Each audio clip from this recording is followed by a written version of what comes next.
জাতির ক্রাশ মুস্তারিন সুলতানাকে তার হাজবেন্ড যে কারণে বাড়ি থেকে বের করে দিয়েছে, বিস্তারিত জানা যাক আজকের ভিডিওতে। জাতির ক্রাশ মুস্তারিন সুলতানা ও তার হাজবেন্ড অঙ্কন দুজনেই কিন্তু ভালোবেসে মুসলিম রীতি অনুযায়ী তারা বিবাহ বন্ধনে আবদ্ধ হয়েছিল।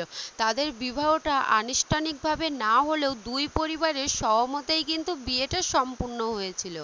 বিয়ের পরে তাদের সংসার লাইফটা কিন্তু বেশ ভালোই চলছিল, কিন্তু হঠাৎই ঘটে যায় ভীষণ বড় বিপত্তি। অঙ্কন তার স্ত্রীকে নিয়ে যখন রেস্টুরেন্টে খেতে গিয়েছিল, তখনই কেউ একজন মুস্তারিন সুলতানার ভিডিও আপলোড দেয় সোশ্যাল মিডিয়ায়, যা ভীষণভাবে কিন্তু ভাইরাল হয়ে পড়ে। তারপর থেকেই কিন্তু অঙ্কন তার স্ত্রীকে সন্দেহ করতে থাকে।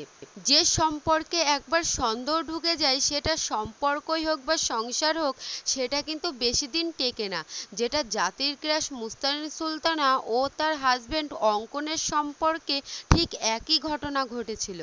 অঙ্কনের পরিবার সমস্ত ঘটনা জানার ফলে অঙ্কনকে কিন্তু ভীষণভাবে চাপ ও প্রেশার দিতে থাকে। তাই অঙ্কন কিছু না বুঝে শুনেই তার নিজের বসতবাড়ি ছেড়ে তার স্ত্রী জাতির ক্রাশ মুস্তারিন সুলতানাকে নিয়ে বসতবাড়ি থেকে বেরিয়ে এখন তারা কিন্তু দুজনেই একটা ভাড়া বাড়িতেই কিন্তু তারা সংসার পেতেছে। তাদের নতুন জীবনের অধ্যায় সুখের হোক, এটাই কিন্তু প্রার্থনা করি।